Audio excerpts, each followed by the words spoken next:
마태복음 28장 9절에서 20절입니다. 마태복음 28장 9절 20절인데 제자들이 주신 명령에서 이게 주님의 지상명령 이런 말도 쓰고요. 19절 말씀 같이 읽겠습니다. 그러므로 너희는 가서 모든 민족들 가르치고 아버지 아들과 성령의 이름으로 그들에게 침례를 주며 있는데 모든 모든 민족들 가르치고 개혁성경에 이게 제자를 만들고 뭐 제자 이런 말이 있는 것 같던데 이거 좀 다릅니다. 그건 여기 성경엔 제자란 말 없습니다. 모든 민족을 그냥 가르치고 아버지 아들과 성령의 이름으로 그들 침례를 주며 몇 가지 명령이 있죠. 무엇이 내가 너에게 명령한 모든 것을 그들에게 가르쳐 지키게 하라. 그게 가르치고 다음에 가르쳐 지키게 하라 이렇게 되어 있습니다. 제자들에게 주신 명령. 이게 하나님께서 제자 주신 명령이죠. 18절 19절이 18절 19절이 19절 20절이네. 19절 20절이 명령입니다. 기도하고 시작합시다. 전나신 유한하나님 아버지, 또 이 아침에 또 하나님 말씀을 저희가 듣고 배웁니다. 사랑하는 아버지는 저희가 주님께 영으로 진리로 경배하길 원하며 또 마음속에서부터 주를 높이고 주를 기뻐하고 또 주님으로 해서 저희 또한 마음의 평안과 기쁨과 늘 자유함이 있도록 해주시옵소서. 아버지 하나님, 이 말씀 침례교회에서 말씀 듣는 모든 분들이 아버지 어느 시간보다 은혜로고 복된 시간이 되게 하시고 이 장소가 아버지 불편하고 힘든 장소가 아니라 늘 기쁨이 있는 그런 장소가 되도록 해주시고 마음의 충만함을 가지고 돌아갈도록 도와주시옵소서. 사랑하는 아버지 하나님께서 말씀이 주는 위로와 힘을 얻게 하여 주시옵소서. 또 하나님께서 이 말씀이 저희의 참 마음속에서 등불에 빛이 되게 하시고 아버지 하나님 저희가 이 말씀을 따라서 쫓아서 그렇게 살 수 있도록 인도해 주시옵소서. 의인은 믿음으로 살리라 말씀하셨는데 이것이 추상적이고 뜬구름 잡는 그런 말씀이 아니라 정말 구체적으로 믿음이 어떻게 사는 게 믿음으로 사는 것이고 무엇을 하면서 살아야 되는지 저희가 선악간에 분별할 수 있도록 도와주시옵소서. 속된 것과 영적인 것, 육신적인 것과 하늘에 속한 것, 땅에 속한 것 이런 것들을 좀 구분할 수 있어야 됩니다. 성 속에 구분이 없는 성도들이 많이 있습니다. 아버지 하나님 저희가 육신을 따르지 않고 성령을 따를 수 있도록 아버지 하나님 저희 자신의 의지, 뜻을 따르지 않고 감정을 따르지 않고 사람들의 의견을 쫓지 않고 하나님의 말씀을 따를 수 있도록 저희가 이 영적인 가치관, 이 성경적인 이 마인드를 저희가 소유할 수 있도록 해주시옵시고 무엇보다 그리스도의 영을 소유한 저희들이 또 그리스도의 마음도 지니게 해주셔서 아버지 하늘의 생활 방식을 따라서 이 땅에서 살게 해주십시오. 주님께서 명령하신 일들을 저희가 주의하고 거기에 귀를 기울이고 그 명령하신 것들을 참으로 믿음으로 행할 수 있도록 해주시기를 간구합니다. 저희가 말로만 주를 사랑한다 믿는다 하는 것이 아니라 아버지는 믿음의 선한 행위들을 나타내 보일 수 있고 사랑의 수고를 아끼지 않는 그런 성도를 되도록 도와주십시오. 감사드립니다. 주의 성기도합니다. 아멘. 아멘. 오늘 공부할 말씀은 부활하신 주님께서 승천하시기 전 제자들에게 주신 명령으로 지상명령이라 불리는 구절입니다. 마태복음에는 주의 부활까지만 기록되어 있고 승천 기록이 없습니다. 마태복음 여기서 20절에서 끝이잖아요. 그러니까 그분이 하늘에 오르신 기록이 없습니다. 마가복음에는 있습니다. 누가복음에도 그분의 승천 기록이 있고 요한복음에는 그분의 승천 기록이 없습니다. 마태복음에서 주제가 주님은 하늘의 왕국의 왕, 이 땅에서의 왕입니다. 그래서 다윗의 아들로 시작합니다. 마태복음 1장 1절이 다윗의 아들로 시작해요. 하늘이 아니라 땅에서 그분의 통치가 중요합니다. 하늘의 왕국은 땅에 세워진 왕국이죠. 그 땅에서 그분의 통치가 중요해요. 요한복음은 주 예수님이 처음부터 계신 하나님이 처음부터 계셨던 하나님, 그 처음부터 계셨던 말씀 즉 하나님이니까 그분의 승천 기록이 없는 것은 본래 그분이 하늘에 계신 분이기 때문입니다. 그래서 당연히 승천 기록이 있을 수가 없고요. 예수님이 부활하셨을 때 그 소식을 들은 사람들의 반응은 굉장히 다양합니다. 그 소식을 들은 사람들이 그분이 죽으시고 사흘이 지났을 때 그분의 동굴 무덤에서 들려오는 소식이 있었습니다. 파수꾼들은 고위제 사정대에 달려와서 그 사실을 전했습니다. 여자들은 그분의 제자들에 달려와서 그 소식을 전했습니다. 동굴 무덤에 왔던 여자들은 현장에서 그분의 몸이 그곳에 없어진 것을 봤습니다. 그들은 거기서 천사들로부터 부활의 소식을 들었습니다. 막달라 마리아는 동산에서 주 예수님을 만난 최초의 증인이었습니다. 그러나 그들의 증언을 듣고 믿은 사람은 아무도 없었습니다. 여기서 알 수 있는 것은 사람이 진리를 믿는 데 필요한 것은 기적이나 표적이나 체험이 아니라는 겁니다. 누군가의 증언도 아닙니다. 사람이 진리를 믿는 데 필요한 것은 성경 기록의 증언입니다. 성경의 증언을 깨달을 때 그분에게 일어날 일들이 이해되고 믿음이 옵니다. 믿음이 온다는 말을 다른 표현으로 한국말 다른 표현이 있어요. 그게 뭐냐? 믿어진답니다. 믿음이 내 안에 올 때, 믿어진다 그래요. 믿음이 내 안에 올 때, 우리말로 믿어진다 그래요. 믿어진다는 것은 말씀을 통해 성령을 통해 믿음이 내 안에 왔다는 겁니다. 왔다는 거예요.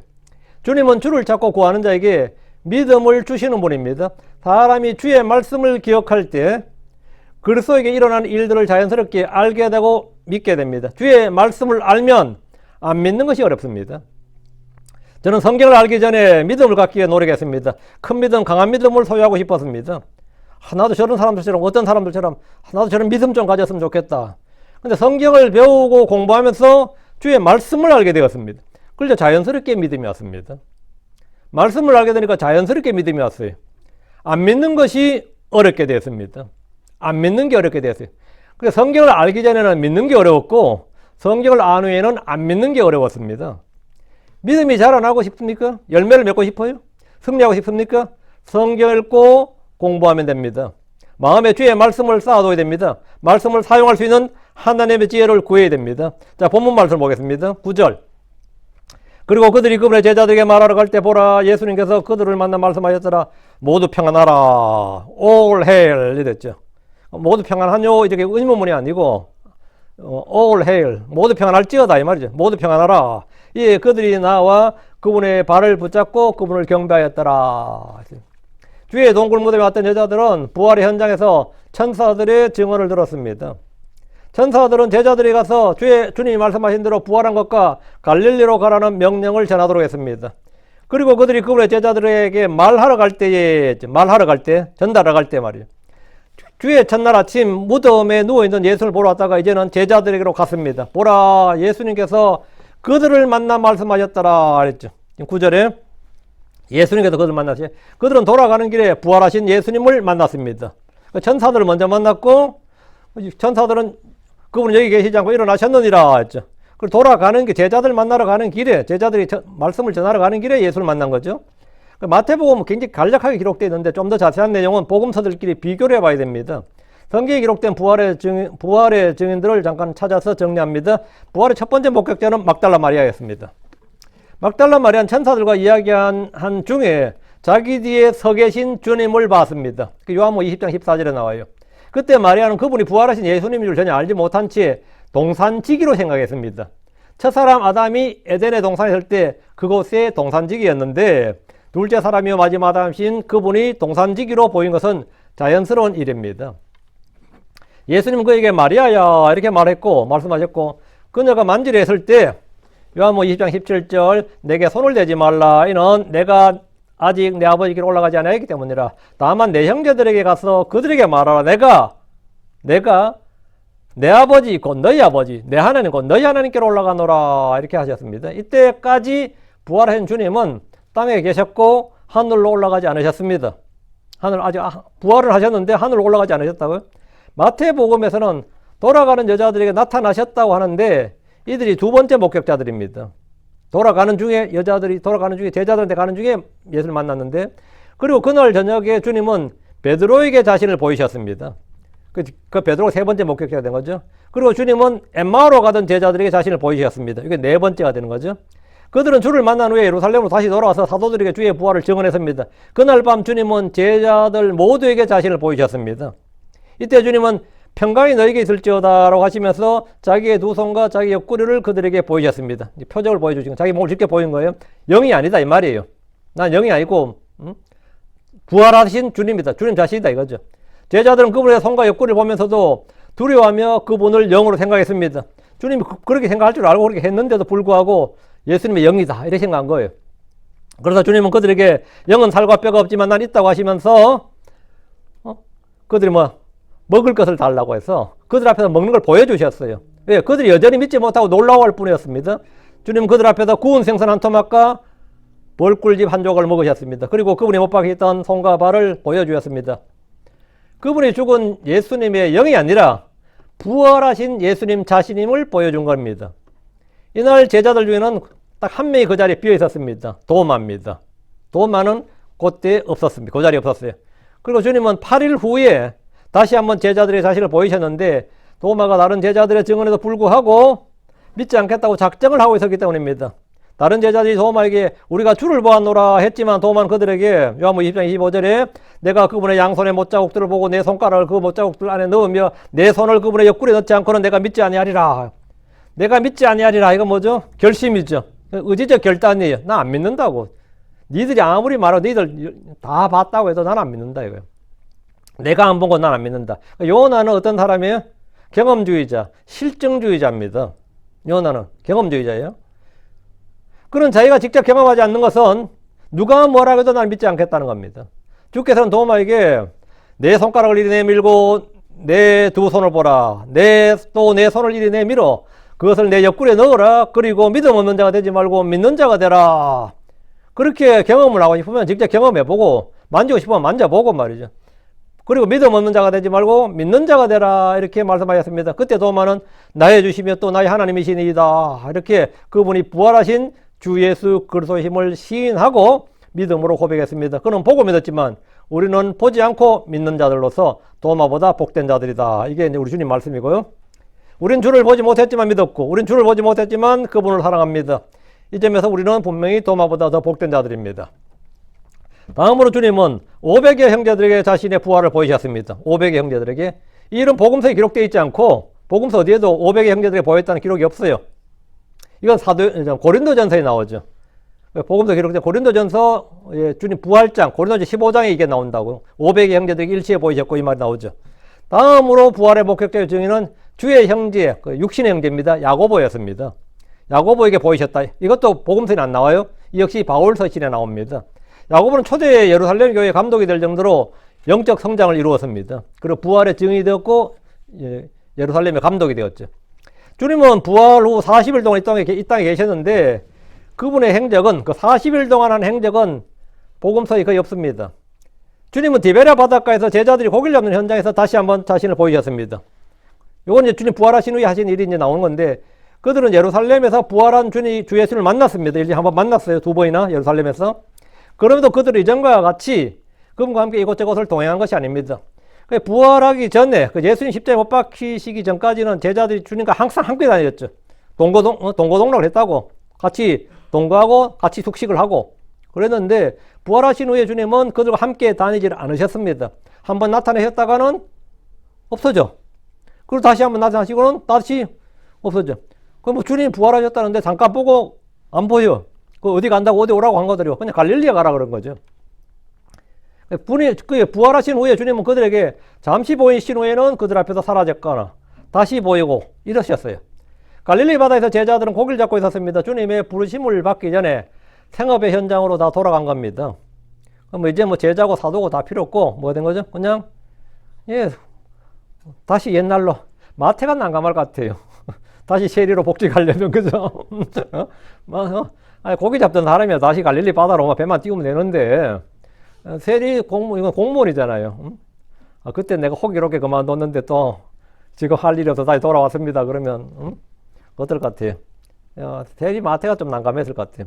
아니면 할 수 없이 뭐 베드로 따라 같이 고기 잡으러 나가는 거죠. 그때 고기 잡으러 나간 사람이 7명이었거든요. 그러면 아마 따라 나갔을 겁니다. 그러나 그날 그들은 이 밤새 고기 잡는 일을 했는데 베드로 고기를 잡으러 갔다니까 대부분 제자가 따라 나섰죠. 따라 나왔는데 그러나 그날 그들은 밤새 물고기를 한 마리도 잡지 못했습니다. 제자 7이 빈배로 돌아올 참이었습니다. 아침이 되었을 때 예수님께서 바닷가에 서 계셨지만 그들은 그분을 알아보지 못했습니다. 주님 그들에게 요한복음 21장 6절에 그물을 배 오른편에 던져라. 그리하면 너희가 얻으리라. 그들은 주의 말씀대로 그물을 던졌고 153마리를 잡았다. 주님은 마지막으로 올리브산에서 제자들이 다시 한번 자신을 보이셨고 그들이 보는 데서 하늘로 올라가셨습니다. 이게 이제 예수님이 제자들에 보인 이제 마지막 장면이에요. 천사들이 하늘을 바라보고 있는 그들 향해서 너희 갈릴리 사람들아 이렇게 말했는데 이들이 돌아가서 주의 성령이 올 때까지 함께 모여 기도했는데 이들의 수가 약 120명이었습니다. 맨 마지막으로 부활하신 주님의 목격자의 증인은 이제 한 명 더 있습니다. 그리고 이때는 사도 바울입니다. 사도 바울은 하늘에 이미 올라가 있었던 예수님을 만난 겁니다. 주님 직접 사도 바울이 자신을 보이신 거죠. 그래서 성경에 나오는 부활의 증인들은 이게 전부 다예요. 여기까지가 끝. 이제 더 이상 없습니다. 근데도 불구하고 지금도 뭐 예수님 만났다는 사람이 간혹 있는데 그건 이제 그 사적 그냥 프라이빗한 것이라서 뭐 알 바 없고 성경에 따르면 여기까지예요. 이제 다시 9절. 모두 평안하라. 이에 그들이 나와 그분의 발을 붙잡고 그분을 경배했더라. 그 여자들이 지금 제자들이 가는 길에 주님을 만나서 그분의 발을 붙잡았다잖아요. 주님 무덤에 온 여자들에게 모두 평안하라 이렇게 인사하셨습니다. 이에 그들이 나와 그분의 발을 붙잡았고 그분을 경배했습니다. 좀 전에 막달라 마리아에게는 뭐였죠? 내게 손을 대지 말라. 이는 내가 아직 내 아버지께로 올라가지 아니하기 때문이라 이렇게 했죠. 그러니까 근데 지금 여자들은 그분의 발을 붙잡았고 경배하고 있는데 주님께서 만지지 말라 이렇게 안 하셨단 말이죠. 그냥 그대로 그들 만졌죠. 이는 그분께서 그 사이에 하늘에 하나님께로 올라갔다가 오신 겁니다. 부활하신 주님의 몸은 시공간의 제약을 받지 않습니다. 여자들은 그분의 발, 십자가에 못 박혔던 발을 붙잡고 경배했습니다. 십자가에 못 박힌 발을 붙잡았다. 어땠을 것 같아요? 응? 예수님의 몸은 못 잡고 그대로 있는 몸이에요. 십자가의 몸은 그대로. 진짜 발을 딱 붙잡을 때 예수님 양말을 안 신으셨으면 뭐가 되는 거죠? 못 잡고 나 보이는 거죠. 그들은 확실한 부활의 증인이 된 겁니다. 자, 10절. 그때 예수님께서 그들에게 말씀하였더라. 두려워하지 말라. 내 형제들이 가서 그들에게 갈릴리로 가라고 전하라. 그리하면 거기서 그들이 나를 보리라. 예수님께서 막달라 마리아에게는 제자들에게 그분이 하늘로 올라간다는 사실을 전하게 했고 이 여자들에게는 제자들에게 갈릴리로 가라는 말을 전하게 했습니다. 두려워하지 말라. 내 형제들이 가서 그들에게 갈릴리로 가라고 전하라. 그리하면 거기서 그들이 나를 보리라. 주님은 제자들을 내 종들이라 부르지 않으시고 내 형제들에게 가서 이랬죠. 내 형제들. 주님은 우리를 형제로 삼으셨습니다. 그분과 우리는 같은 형제, 같은 열매 종류입니다. 예수로 많은 형제들 가운데 처음 난 자십니다. 로마서 8장 29절에 이는 그분께서는 또한 그분이 미리 하신 자들을 그분이 또한 예정하사 그분의 아들의 형상과 일치되게 하셨으니 이것은 그분이 많은 형제들 가운데서 처음 난 자가 되게 하려 하심이니라. 우리는 전부 다 예수님과 같은 종류, 같은 형상, 같은 모습이 된다 이거죠. 같은 과가 되는 거죠. 같은 종이 되는 거죠. 같은 종류가 되는 거라고요. 여기 보면 주님께서 이것은 그분은 예수님은 많은 형제들 가운데서 처음 난 자가 되게 하려 하심이니라 했어요. 히브리 2장 11절에 이는 거룩하게 하시는 분과 거룩하게 된 자들이 모두 하나에서 났으니 어디서 났죠? 하나님에게서 났다고요. 우리는 하나님에게서 태어난 자들이고 아버지가 같다 말이죠. 아버지가 같다고요. 하나님께서 났으니 이러한 까닭에 그분께서 그들을 형제라 부르기를 부끄러워하지 아니하시느니라. 우리 예수 그리스도와 같은 종류, 같은 열매 종류, 같은 형상, 같은 모습이에요. 그리고 형제다 이 말이죠. 그 주님께서 내 형제들에게 가서 이렇게 했죠. 내 종들에게 가서 아니고 내 형제들에게 가서 이러단 말이에요. 주님이 천사들에게 내 형제들이라고 부르지는 않잖아요. 구름이나 서랍들에게 내 형제들이라고 그러지 않지요? 오직 크리스천들에게 내 형제들이라고 하는 내 형제들에게. 사도들은 사실 지금 주를 버리고 도망간 상태예요. 주를 배반했습니다. 분명 그 사실이죠. 그럼에도 주님은 그들을 사랑하셨고 내 형제들이라고 부르기를 부끄러워하지 않으셨습니다. 주님은 여자들에게 내 형제들에게 가라 이렇게 말씀하셨습니다. 여자들은 그 말을 바로 알아들었습니다. 주님 형제들 하면 야고보나 유다나 뭐 이게 아니죠. 육신의 형제 4명 말고 그 형제들이 가란 말이 아니라 사도들이 가란 말이잖아요. 응? 금방 알아들었던 거죠. 주님 여자들을 내 형제로 가라 하셨고 당연히 그 여자들은 바로 그 말 알아듣고 제자 사도들이 가서 말씀 전한 거죠. 그들에게 갈릴리로 가라고 전하라. 이는 제자들이 처음 부름받은 곳이 갈릴리이기 때문입니다. 그들은 주님이 잡히시다는 모두 주님의 제자 사도의 직분을 버렸습니다. 이제 오늘로 난 이제 사도가 아닌 거죠. 주님을 버리고 떠났으니까 그러면 사도직을 사표 낸 거죠. 사임한 거다고. 사표 낸 거라고. 사도의 직분을 버렸다고.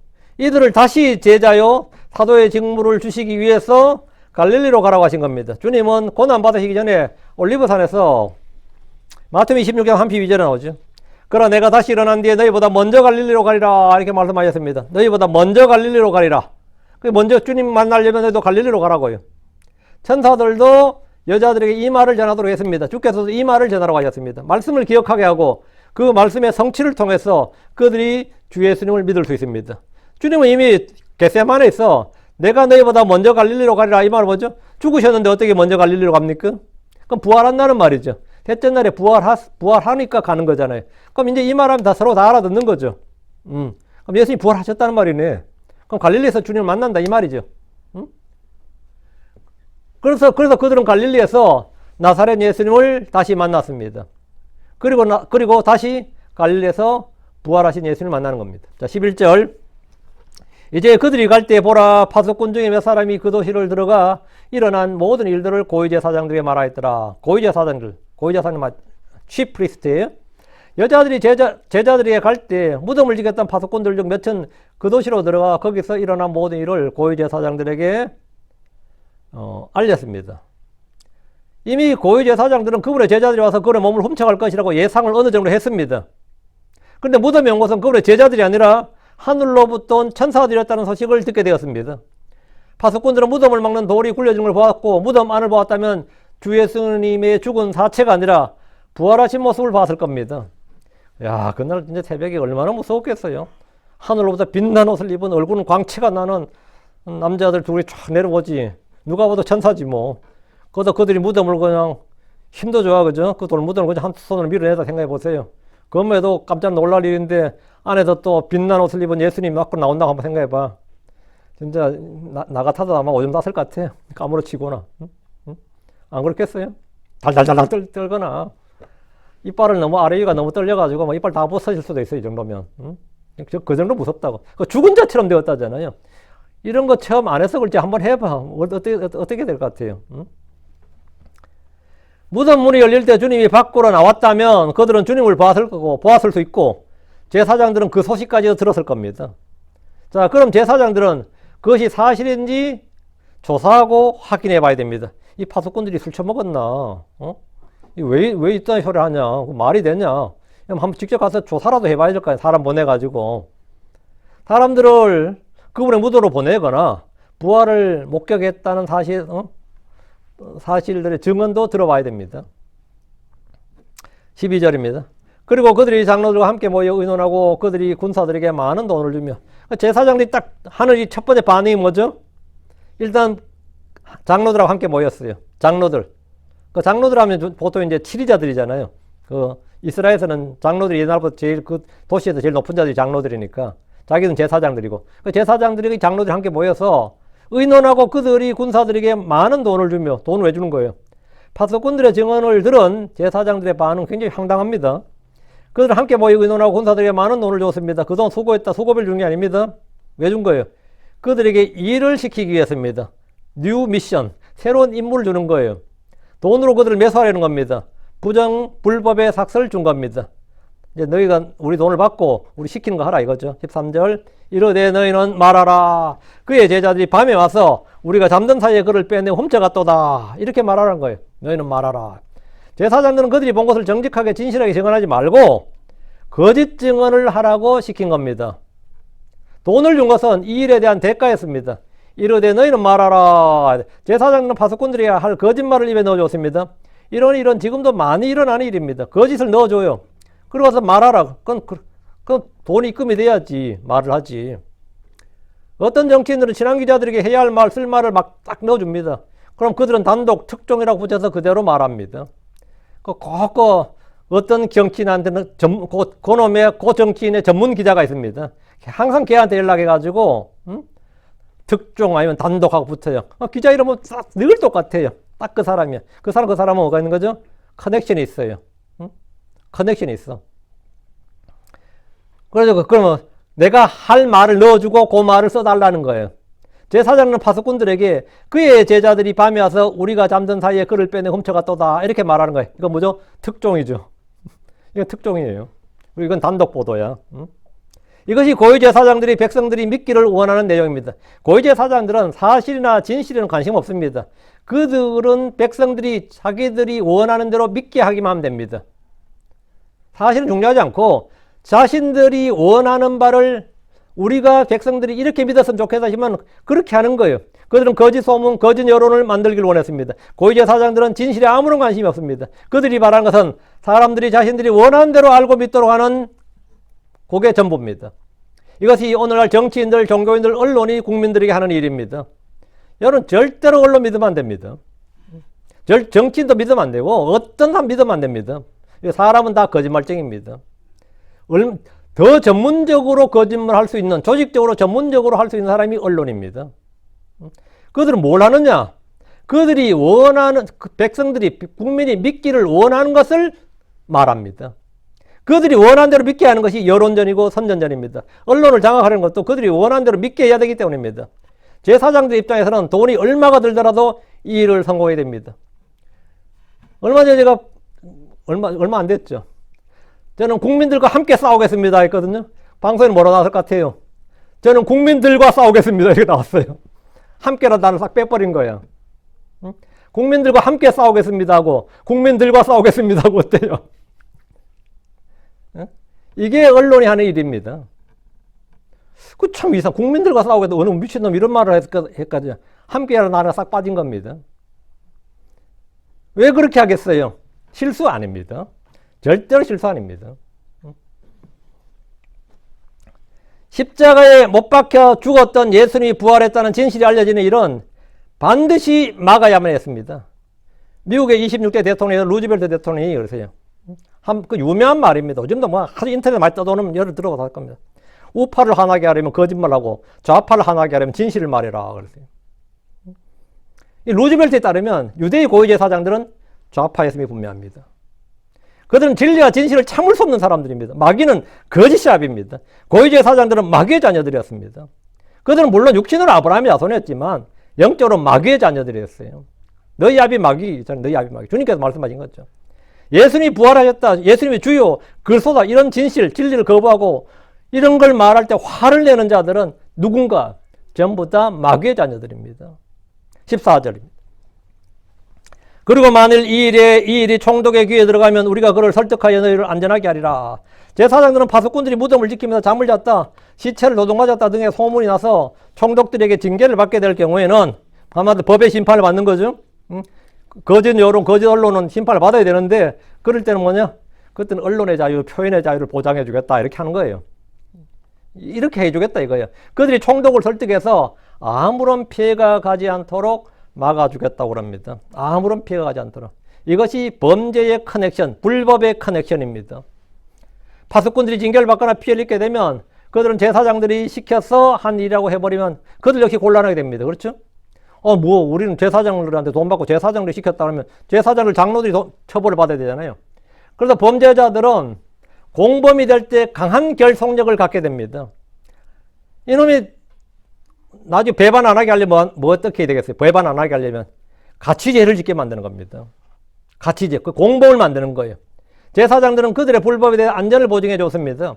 안심하고 죄를 범하란 거죠. 율법은 거짓 증언하지 말라고 합니다. 그런데 주를 섬기는 제사장들이 얼마나 쪽팔려. 내가 그냥 꼴에 걷은 명색이 제사장이잖아. 응? 제사장 옷을 입고 있는 제사장이잖아요. 근데 제사장이 파수꾼들은 이러면 파수꾼들이 제사장을 어떻게 보겠어요? 야, 이 새끼들이 제사장인가 싶지 않겠어요? 응? 이런 인간들이 돈 주면서 이런 거짓말 시키는 거짓 증언하라고 하는 사람을 야, 우리가 제사장이라 그래야 되나? 응? 이거 뭐 목사가 아니면 뭐 누가 누구한테 돈 주면서 거짓말 좀 해달라, 거짓 증언 해달라고 그러면 어때요? 물론 웬만하다 해줘요. 돈 받는데 안 해줘. 상대를 가려, 돈 받는데. 그러면 목사가 시키려면 돈을 더 많이 줘야 돼. 왜? 상대 목사잖아. 약점을 더 잡고 있잖아. 에이, 이 돈으로 안 되죠. 당신은 목사잖아. 더 주셔야지. 이래야 되는 거지. 제사장은 더 줘야 돼요. 예. 거짓 증언하지 말라고 율법에 쓰여 있는데 율법을 가르치는 제사장이 지금 거짓 증언하고 지금 거짓 증언을 하는 거잖아요. 지금 돈으로. 응? 주를 섬기는 제사장들이 파수꾼들에게 거짓을 교사하고 위증을 교사하고 돈을 주고 걱정하지 말고 범법과 불법을 저지르라고. 야, 이게 이제 망조예요. 이 정도면 거의 망조죠. 기꺼이 그분을 죽이는 살인을 했던 자들이라 이 제사장이 보통 제사장들이 아닙니다. 예수를 죽이는데 살인을 했던 제사장들인지라 이 정도 뭐 거짓말 하는 거는 뭐 전혀 양심에 거리낌이나 가책이 없습니다. 15절. 그래서 그들이 돈을 받았고 그들이 가르침을 받은 대로 하였더라. 그래야 이 말이 이날까지 유대인들 가운데 널리 알려졌더라. 파수꾼들은 돈을 받았고 제사장들과 한패가 되어 그들이 말한 대로 소문을 내기 시작했습니다. 그래서 돈값은 하네요. 떼먹진 않았잖아요. 떼먹진 않잖아. 그들은 확인이나 검증해 보지도 않았고 곧바로 유언비어를 퍼뜨렸습니다. 오늘날 주류 언론들이 하는 일이 이겁니다. 그들은 사실을 퍼뜨리는 것이 아니라 자기들이 믿게 하고 싶은 것들을 퍼뜨립니다. 사실이나 거짓은 전혀 중요하지 않습니다. 고유제사장들이 유대 백성에게 믿게 하고 싶었던 것은 그분은 부활한 게 아니라는 겁니다. 그분의 부활은 없다는 거예요. 거짓은 진실보다 훨씬 더 잘 퍼집니다. 왜 그럴 것 같습니까? 사람들은 왜 거짓 증언이나 거짓 증거나 거짓말이나 거짓 선동이나 괴담을 훨씬 더 잘 믿습니까? 왜 그런 것 같습니까? 그들의 마음이 심히 거짓되고 악하기 때문입니다. 그래서 거짓말이 훨씬 더 착착 귀에 감기고 마음에 착착 달라붙는 겁니다. 이 진실, 진리는 잘 안 달라붙습니다. 이상하게 잘 안 달라붙대요. 똑같아도. 진리의 사랑을 받아들이지 않기 때문에 거짓이 귀에 속속 들어와요. 그 요즘 언론이나 특히 주류 언론사들 보면 종일 거짓말을 보도합니다. 종일 거짓말 보도. 거짓말을 해야 할 사람들이 잘 듣고 잘 믿기, 거짓말을 해야 사람들이 잘 믿고 잘 믿기 때문입니다. 잘 듣고 잘 믿기 때문입니다. 15절 다시. 그리하여 이 말이 이날까지 유대인들 가운데 널리 알려졌더라. 부활이 널리 알려진 게 아니라 뭐죠? 제자들이 그분의 시체를 도둑질해 갔다는 것이 유대인들 널리 알려졌다고요. 그들이 한 일은 대성공이었습니다. 이거 반박하려면 참 힘들어요.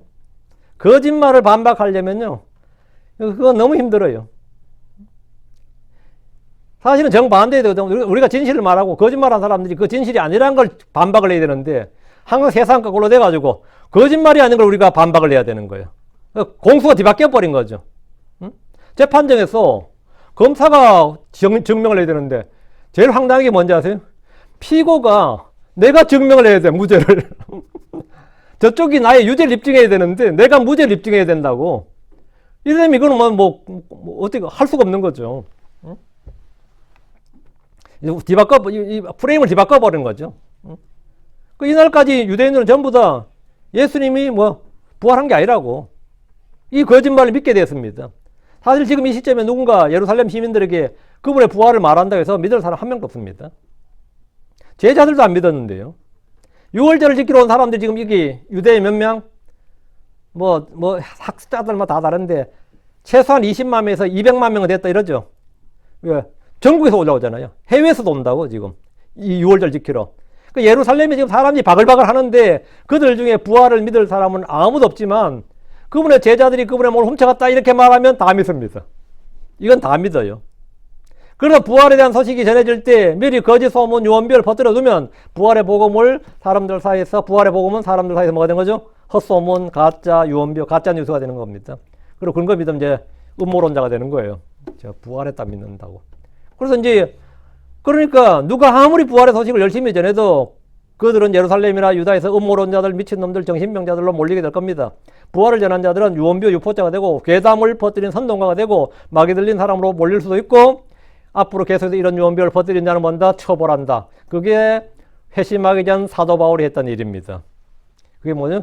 예루살렘에서 예수를 전한 자는 뭐한다? 처단한다 이거예요. 그게 당시 바리새인들의 정책이었습니다. 그게 유대 제사장들이 하는 일이었고 잡아다 이제 죽인 거예요. 감옥에 집어넣거나 두들겨 패거나 아니면 죽이거나. 이게 지금 현재 현실이죠. 이게 16절입니다. 그 뒤에 11제자가 갈릴리로 와서 예수님께서 그들에게 정해주셨던 산에 들어갔더라. 그들에게 정해주셨던 산인데 이게 지금 어느 산인지 모릅니다. 마태복음에는 부활하신 주님이 제자들 만난 과정을 다 생략하고 곧바로 갈릴리에서 있었던 일을 기록하고 있는데 그 뒤에 11제자가 갈릴리로 가서 한 명은 이제 가룟 유다니까 빠지고요. 11제자는 주의 말씀대로 모두 갈릴리로 갔습니다. 그런데 여기에 독특한 말씀이 있어요. 예수님께서 그들에게 정해주셨던 산에 들어갔더라 했는데 이 산이 갈릴리의 어느 산인지 기록이 없습니다. 다른 복음서나 사도행전에도 언급이 없어요. 다만 짐작으로 딱 와닿는 산이 뭐겠어요? 그냥 짐작하라 그러면 산상수훈을 강했던 산이겠지. 이런 게. 산상수훈을 했던 주님께서 산에 오르셔서 산상수훈을 강했던 그 산이겠지. 이런 생각을 딱 하게 되죠. 그게 추정이에요. 아니면 이제 우리가 지도 딱 펴놓고 하면 이제 갈릴리에서 예수님이 갈 만한 산이 어딜까? 이렇게 지도 딱 펴면 다볼산이에요. 다볼산인데 높지는 않습니다. 나사렛에서 9.7km 동쪽에 위치해 있고 이사갈 지파 땅에 속한 다볼산은 북쪽의 하소를 지나 해변길에 놓인 남서쪽의 무깃도를 통과해서 지중해로 나아갈 때 중요한 나침반 역할을 하는 산입니다. 그래서 갈릴리 바다 인근 서쪽에서 보이는 유일한 산이고 갈릴리에서 북쪽을 바라보면 눈 덮인 헬몬산이 보이고 남쪽에는 푸른 다볼산이 보인다. 그래서 그 헬몬산 저 너무 멀고 갈릴리도 아니니까 이건 그 지도 펴면 다볼산. 그러면 그렇지 않다면 무슨 예, 그냥 산상수훈을 했던 그 산이 아닐까 이렇게 하는데 또 그 산이 다볼 산일 수도 있고요. 그 산도 이름이 안 나오니까. 그래서 이 둘 중에 하나일 것으로 추정을 합니다. 자, 17절. 그리고 그들이 그분을 보았을 때 그들이 그분을 경배하였더라. 그러나 몇 사람 의심하였더라. 여기 온더라. 경배함이 뭐였다고요? 의심하였다잖아요. 주님 보고 경배하면서 몇 사람은 지금 그러나 몇 사람 의심하였더라. 그 산에서 제자들이 그분을 보았을 때 그들이 그분을 경배했어요. 그러나 몇 사람 의심하였더라. 제자들은 부활하신 주 예수를 직접 뵙고 경배하면서도 그 중에는 의심한 자들이 있었습니다. 실제가 아니겠지 싶은 거야. 저게 사실이 저게 영이려니 싶고 뭐 이런 거죠. 아니겠지 싶고 이런 거죠. 과연 그분이 부활한 게 맞는가?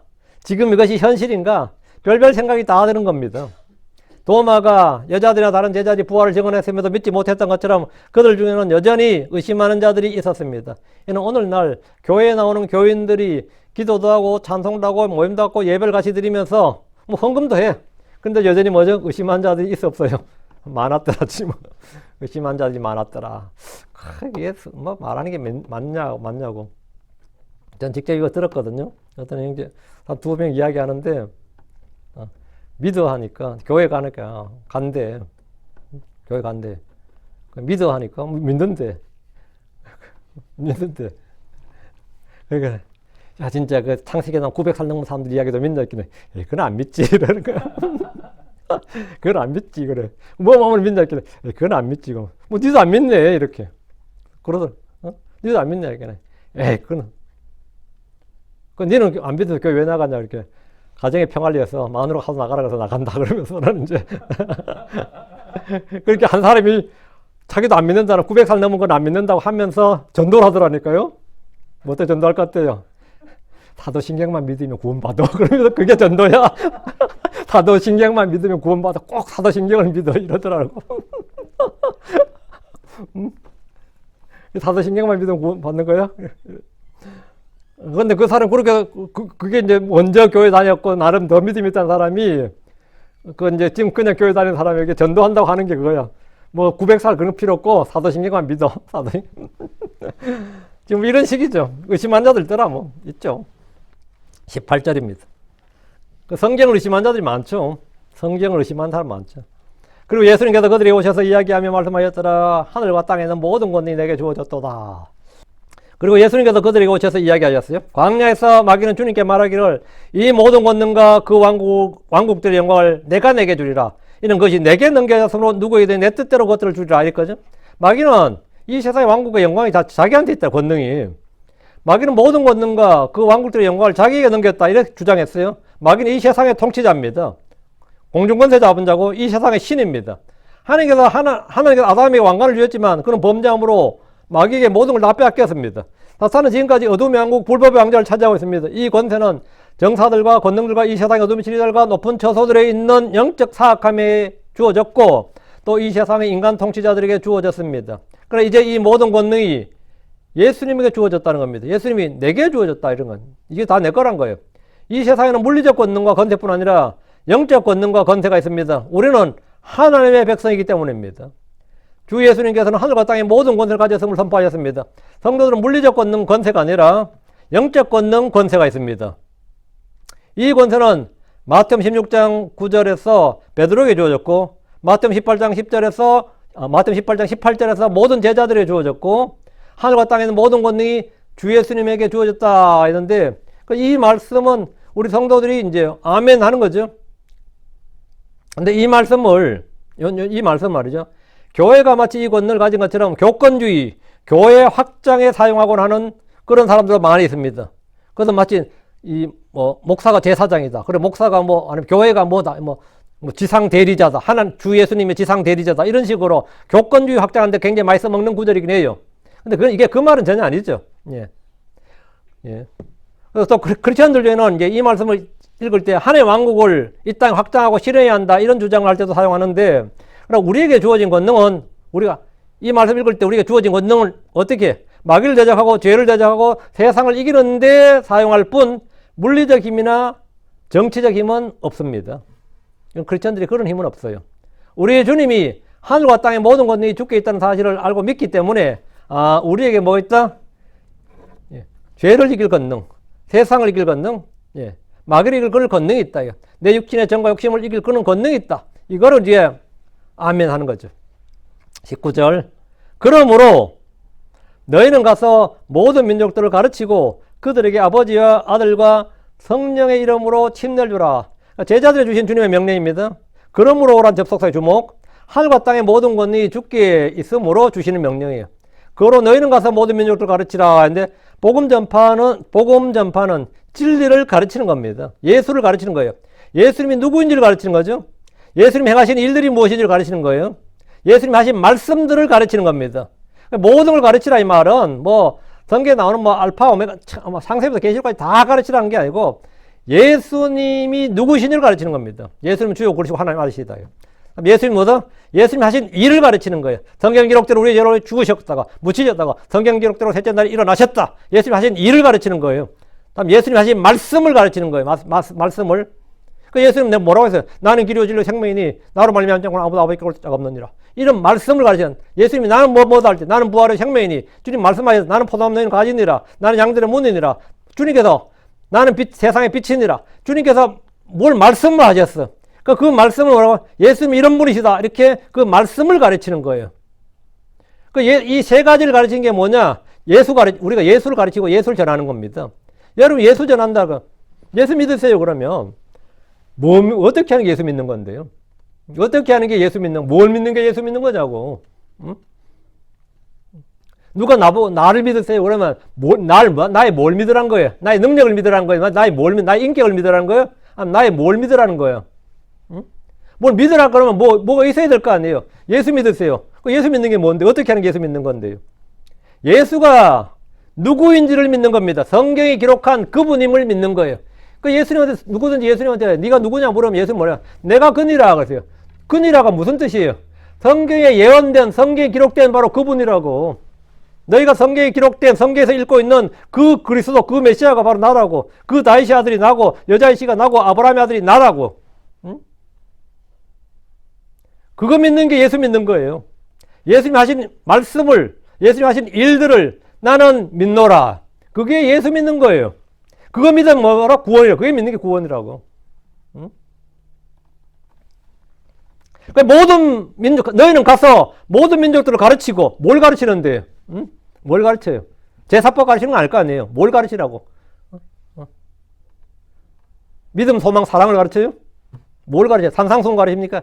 예수가 누군지를 가르치는 겁니다. 예수가 누군지를 가르치는 거예요. 모든 민족들을 가르치라는 것은 복음과 율법의 차이인데 모세 율법은 이스라엘에게만 주어진 것입니다. 하늘의 왕국 복음은 이스라엘에게만 가서 사마리아로도 가지 말라 그랬어요. 이스라엘에게만 가서 이스라엘의 잃어버린 양들에게만 가서 선포하도록 하셨습니다. 그러나 그리스도의 복음, 십자가의 복음, 이 부활의 복음은 모든 민족들에 가서 가르치라고 하셨습니다. 사도행 1장 8절에 그러나 성신님께서 너희에 임하신 뒤에 너희가 권능을 받으니 그러면 너희는 예루살렘과 온 유대와 사마리아에서 그리고 땅의 맨 끝쪽에 이르기까지 나를 위한 증인들이 되리라. 그리스도의 복음은 온 땅의 모든 민족들에게 선포됩니다. 주님은 그들에게 아버지와 아들과 성령의 이름으로 침례를 주라고 하셨습니다. 사도행전에 침례를 준 모든 경우 침례를 다 찾아보면 그들은 주의 이름으로 침례를 줬거나 예수의 이름으로 침례를 줬어요. 그럼 여기는 왜 아버지와 아들과 성령의 이름으로 침례를 주라고 되어 있어요? 아버지 이름 여기 보면 유대인들은 아버지와 성령을 이미 믿고 있었습니다. 유대인들 중에는 아버지 아들은 다 믿고 있어요. 유대인들 중에 아버지와 성령 안 믿는 사람 아무도 없습니다. 예수만 안 믿었습니다. 그렇죠? 유대인들은 예수가 주인 것을 안 믿은 거죠. 예수 그리스도를 믿지 않았고 거부했습니다. 그래서 그들은 주 예수님의 이름으로 침례를 받으면 됩니다. 그러면 됐어. 그 끝이에요. 이방인들은 하나님도 없고 성령이 뭔지 들어본 적도 없어요. 예수는 당연히 모르고. 이방인들은 아버지와 아들과 성령의 이름으로 침례를 받습니다. 그래서 침례를 줄 때 아버지 아들과 성령의 이름으로 침례를 받으라 이렇게.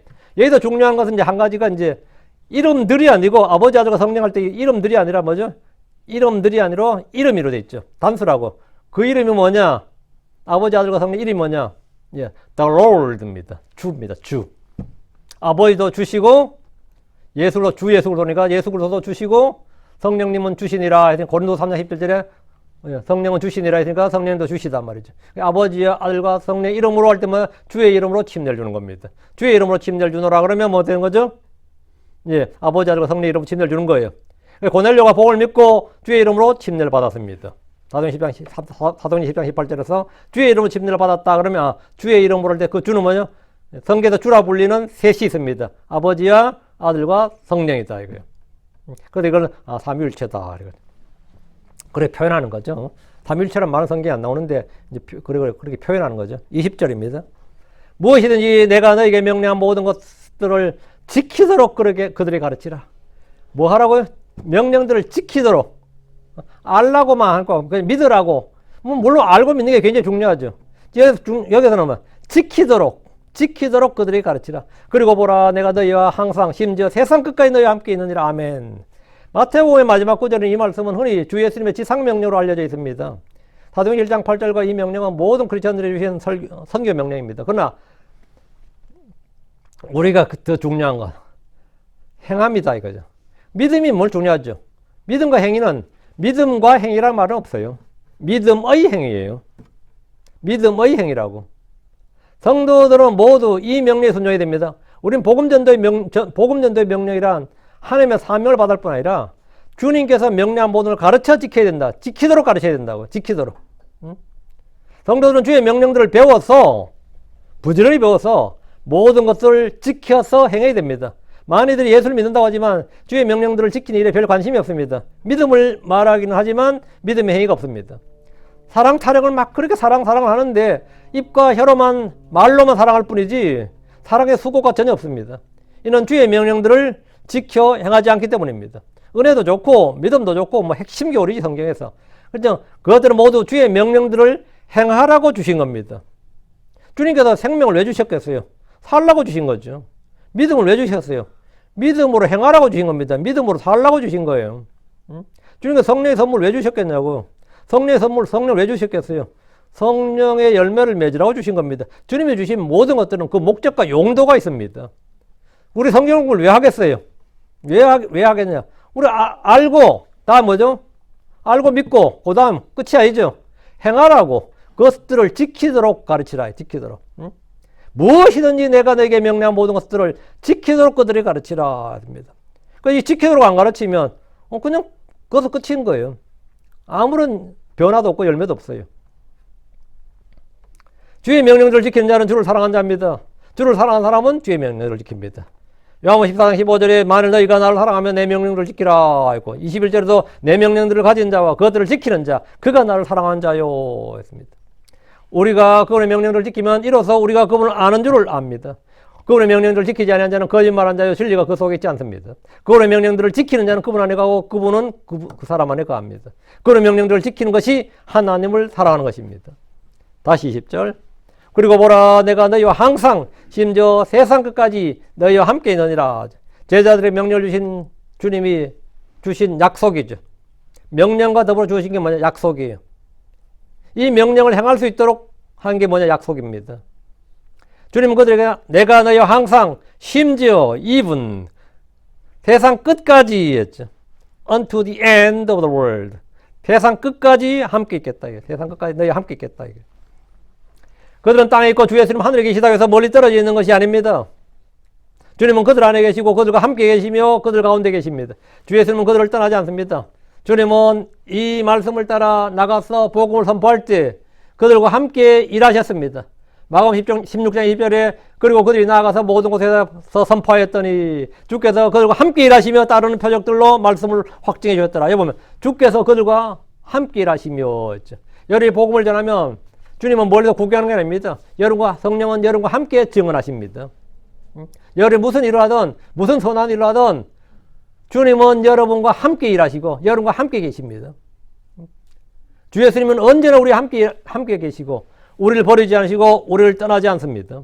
사울 왕을 떠났듯이 삼손을 떠났듯이 주의 성전을 떠났듯이 그렇게 주님은 떠나지 않습니다. 우리를 떠나지 않는다고. 우리 몸이 주의 성전이고 주의 영이고 주의 성령이 가는 전인데 주님은 여기를 떠나지 않는다고요. 떠나지 않습니다. 왜? 히브리 13장 5절에 나오잖아요. 내가 결코 너를 떠나지 않고 너를 버리지 아니하리라. 주께서 우리 주신 성령은 너 영원히 함께 거하기, 너희 함께 영원히 거하실 성령이라서요. 그러면 우리 영원히 함께 거하신다고. 주님의 이 약속을 신뢰한다면 우리 이 땅에서 염려나 불안이나 두려움이나 이런 게 있을 게 없습니다. 있을 게 없어요. 주님이 나와 함께 있다고. 내가 의식하든 의식하지 못하든 알든 알지 못하든 심지어 믿든 믿지 못하든 주님이 나와 함께 계시다는 사실은 변함이 없습니다. 그것이 팩트예요. 사실이라는 것은 그렇습니다. 내가 느끼지 못해도 이놈 내가 나하고 항상 함께 있는데도 너는 모르는구나 이랬지. 모르면 모르는 만큼만 내가만 이제 손해를 많이 보는 거죠. 그래서 내가 이제 알아야지. 그리고 믿어야 되고. 그러면 예, 함께 계시는 주님의 임재가 아니면 능력이 아니면 영광이 나타난다고요. 그게 우리 몸을 통해서 아니면 우리 생활을 통해서 나타나서 보여지게 됩니다. 그것이 뭐 성도들의 간증이지. 삶의 간증이죠. 우리가 성도들로 이 땅을 살 때, 예, 좀 삶의 간증이 주님이 함께 하신다는, 함께 계시다는 간증이 좀 풍성하길 바랍니다. 자, 기도합시다. 위대하고 거룩한 하나님 감사합니다. 주님께서 참 선하신 약속, 귀한 약속, 복된 약속을 저희 가운데 허락해 주셔서 감사합니다. 저희를 어둠에서, 죄 가운데서 이 악한 현 세상에서 구출하시려고 이 땅에 오셨어. 참 육신을 입으시고 이 땅에 오셔서 그분 자신의 생명을 내놓으셨고 피를 흘리시고 십자가에 못 박혀 죽으시고 참 모진 고초를 당하셨습니다. 주님의 고난을 저희가 늘 기억합니다.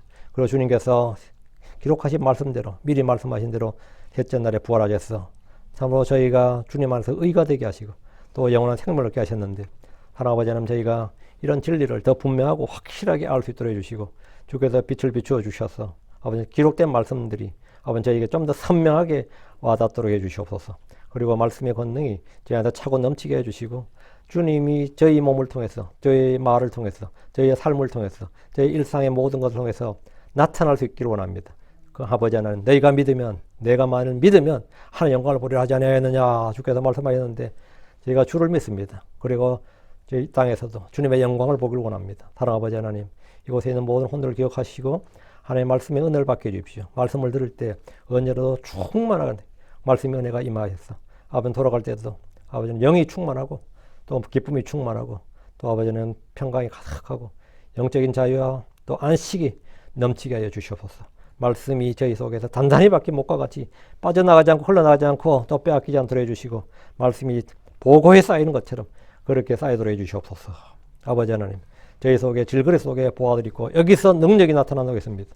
아버지 하나님 성령의 그 영적 권능이 참으로 나타나게 해주시옵소서. 그래서 죄를 이기고 세상을 이기고 마귀를 이기고 우리 옛사람 이 육신의 정과 욕심을 이기는 그래서 이 날마다 승리의 삶 또 이런 참 믿음의 삶을 나타내 보이는 그리스도의 선한 좋은 군사들 그렇게 그리스도 일꾼들로 또 믿음의 선한 청지기들로서 그렇게 주님 앞에 인정받는 일꾼으로 그렇게 나타나도록 도우시길 원합니다. 감사드립니다. 주의 성기도합니다. 아멘. 아멘.